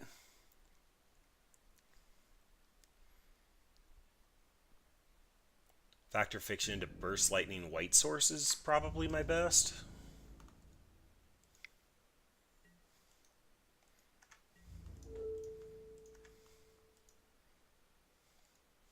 I have to block this, otherwise it'll just monster set and make it big and actually one-shot me.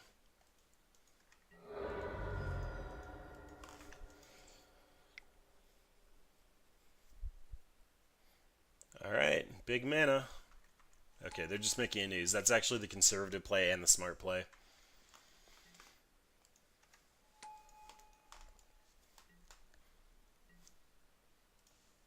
I'm just going to factor fiction now. White sources. So White Source Treasure Cruise is the winner.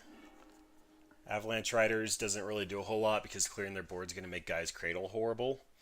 I could still technically hit a green source, but that's not good enough. Wow, Treasure Cruise are 4 cards. Alright, well, we're taking the White Source.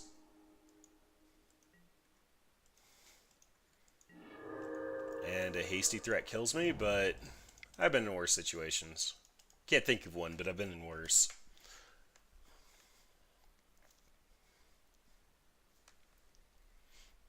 Bye-bye. Should figure out if there's flavor text on that. I've terminused enough times that... Nope, no flavor text. Alright, Acid Slime doesn't do a ton. Fairgrounds Warden gets significantly worse, but I can currently Expansion Explosion for 2. Or just Control Magic it. Control Magic it is defensive. Expansion Explosion will draw me 2 cards and also have to discard 2 to hand size. Opponent has 2 cards in hand. Fairground Warden's died, means I get to blow up another land.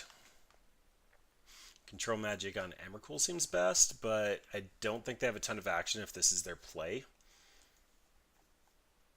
So, untap land. I really should have figured that out first. Yep, Control Magic. I have a Death Touch blocker as well as a clone target spell.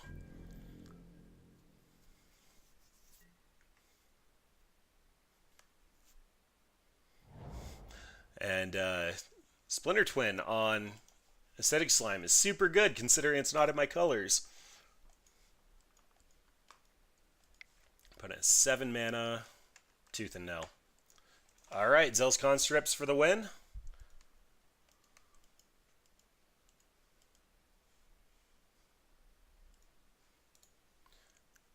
With converted mana cost 4 or less. You had so much potential. So, how much mana do I actually need to Zealous Conscripts? 3, 4, 5. I'll have 1 left over. Tap land, still 1 left over. So, Emrakul Annihilator seems super good, but it's not going to kill them. Even with the conscripts, it's only going to be 20 damage, and they're at 23. Oh, they put it in hand.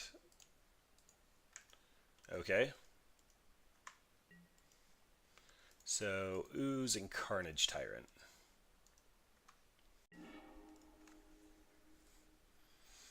Ooze is going to be 5 mana with 3 more for an additional 5, and that's going to be Carnage Tyrant if they have their land drop. So I can Avalanche Riders, hit for 4. Spellquiller doesn't hit any of those. Burst Lightning deals 2 damage to any target. So I can Avalanche Riders, blow up the forest. Then they have to choose between Carnage Tyrant and Ooze. Zealous Conscripts is target permanent, so that's not going to do anything super productive. Fairground Wardens is target creature.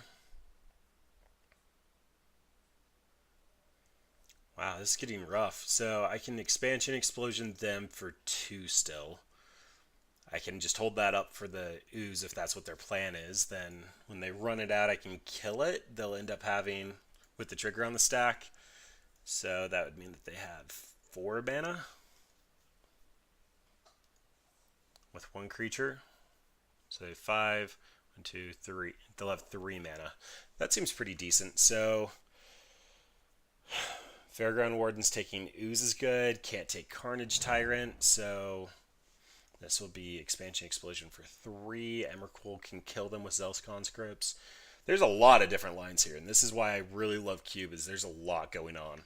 So let's go ahead and just do this. We can Avalanche Riders, blow up one of their forest, hit them for 4, hold up the spell copy, and then have conscripts down there for an additional 5 plus whatever they play. Carnage Tyrant is pretty much lethal though. Oh, I misplayed. I should have left up red for Burst Lightning. I can still copy the spell.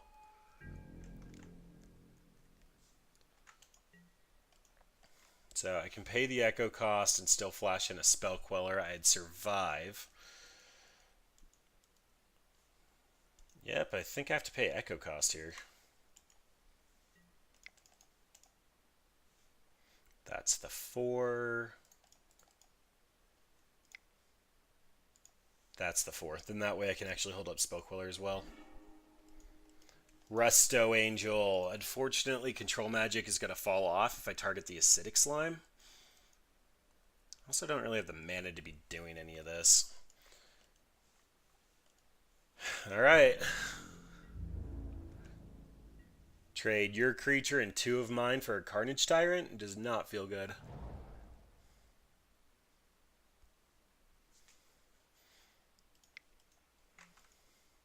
Polychronos. Spell Queller that.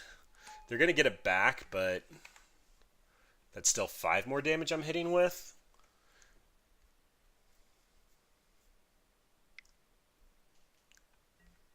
Yep, there's the ooze. You get things.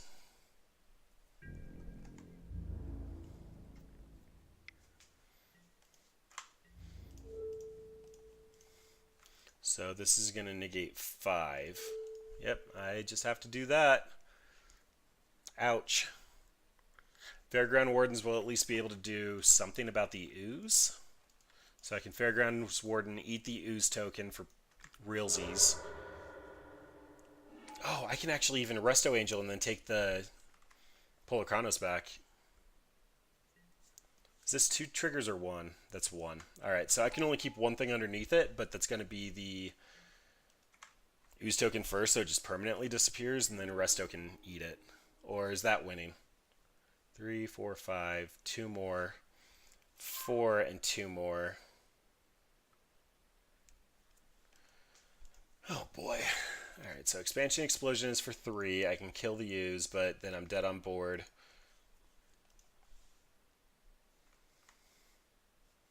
So Fairgrounds Warden.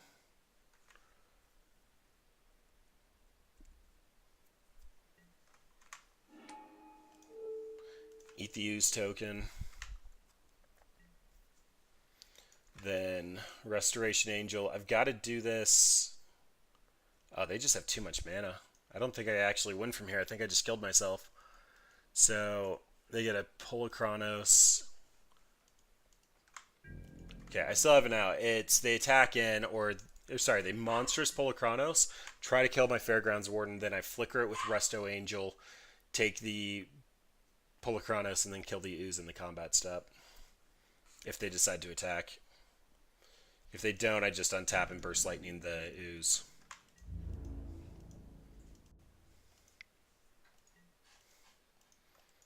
Alright, so best effect here is block that. Oh, no, I just punted it again because if they monstrous in response and kill the Fairgrounds Warden, then the ooze still gets to hit me. Yeah, punts all around.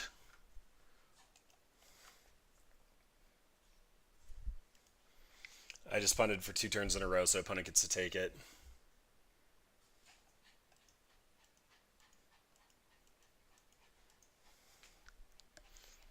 Yep. Sad thing is, Zealous Conscripts is basically threatening lethal on the backswing again. Instant Speed Monstrous is a very powerful effect.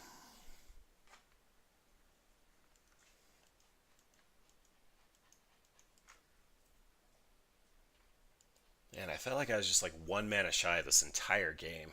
Opponent did have a lot of really good 2-for-1s.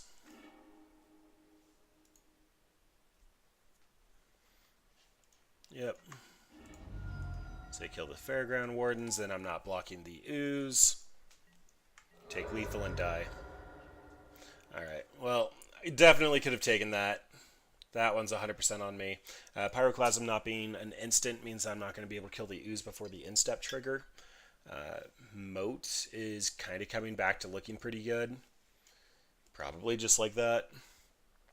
This can still just win so many games for us. All we have to do is Memory Jar into a Splinter Twin while we have mana open. It should not be that bad. So, probably just the Resto Angel? No, that's a combo piece. I can't do that. The Fire being 2 damage removal. No, well, that seems fine again. Like, they're just good cards. DAC is probably the least beneficial. I should have actually thought about that. They didn't show us any artifacts, so DAC doesn't do anything.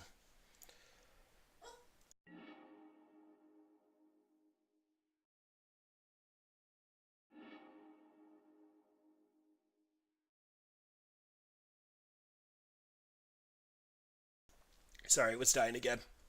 Alright, so no blue mana. Opponent shouldn't be able to attack us. I'm pretty sure in game 1 they showed us a Rex Sage. But given the fact that I can't cast anything in hand, this is a mulligan.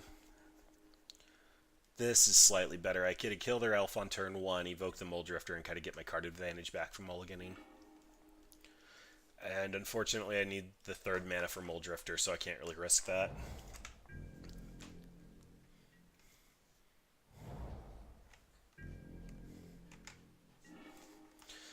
Alright, so that's a start. They haven't shown me a mana dork yet, which means they're on a slower start themselves, but they kept their 7, so it's got to be pretty decent. Yeah. Lotus Cobra is 100% a multiple target. Any fetch land, it generates 2 mana in addition to the one it tutors. Alright. Well, the pieces are coming together.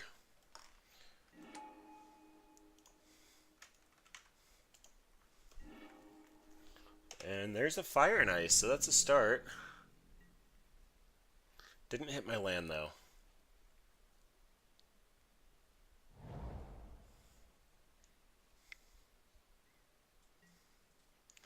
Courser. Alright, so no land is bad things. I can ice. That doesn't... I think I have to ice here just so that I actually get my mana back, so we're going to ice that guy. Gotta make the land drop. And that's a counterspell. Alright, well, this one looks like it might be slipping away. I really need to hit a land, but opponent has an active Courser. They clearly have all their land drops. They just found their Cradle. I'm pretty close to casting this Treasure Cruise, but unless I find a white source into a Terminus, it's not likely looking good. If they do invest into a giant creature, I can technically steal it. Well, that's the start there, so let's Avalanche Riders. We can blow up their untap source. We're going to stay on defense. So good form from opponent actually might have been, yeah, they ate our Muldrifter. They probably need to try to keep our graveyard as in check as possible with the Scavenging Ooze so that we can't Treasure Cruise. Any creatures getting life and just getting beefier is just winning for them.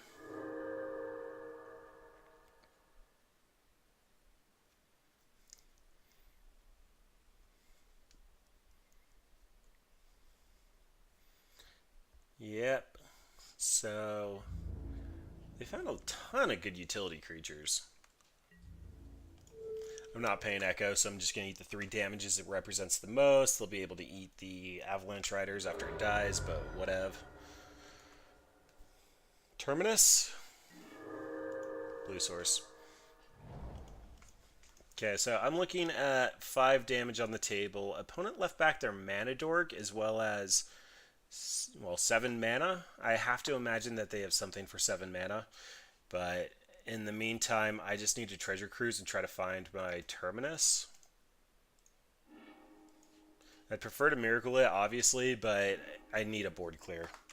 That Bribery is actually pretty decent. Means I can go steal their Emrakul.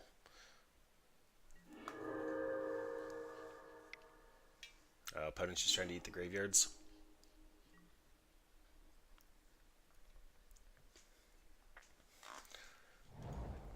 And that is an ooze.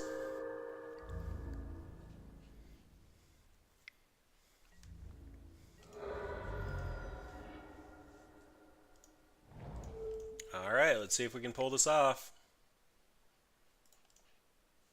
Oh, I actually have to pay all of it? Yeah, that doesn't work. I was trying to leave up Counterspell. There's the Emrakul. Opponent, can you answer it? Because that's all I got going for me. I'll end up taking 3 this turn, annihilate most of your board away, and then still have Counterspell, Control Magic, Zealot.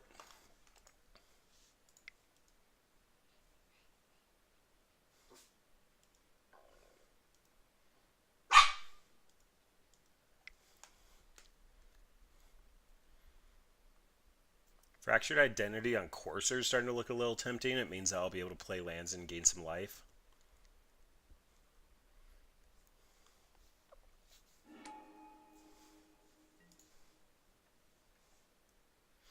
Beginning of your end step, each creature gains control of all creatures that they control. Alright, well I can still conscripts it, but that's looking quite bad. Actually, let's just... Oh! Why is that not targetable?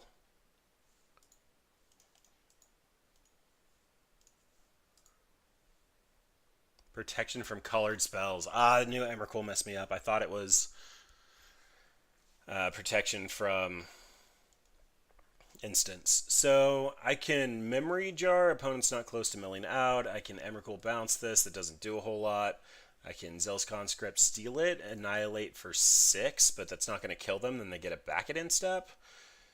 I get Control Magic, that can't target it. I get Jace, that can bounce it, but then I'm just dead on table. I think the best shot here is hopefully opponent just punts and I can steal their Emrakul and annihilate their board. But it looks like it slipped away. I punted too many times in game 2. We should have been able to take that win.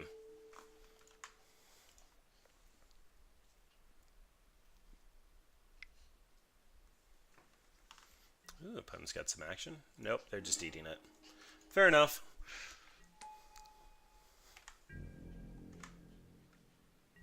So they just sack all their lands and the soldier tokens and they're safe.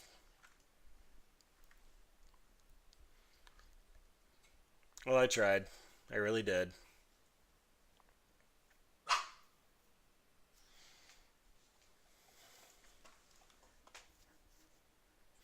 But this is definitely Vintage Cube. Like, we put together all the lands we possibly could. We ended up getting a little stuck on lands. I would have loved a Terminus at some point, but just couldn't get there. Yeah, Conscript should have stayed back if I actually cared, but this is just too much damage. Let's see if opponent goes for it. If they do, like, there's no reason not to attack. It's not like I have Deflecting Palm or anything. Yep. Alright.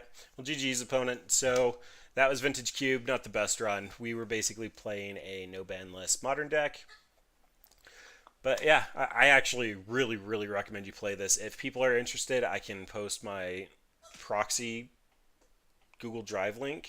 It's essentially just a bunch of proxy cards, but they don't look like normal cards.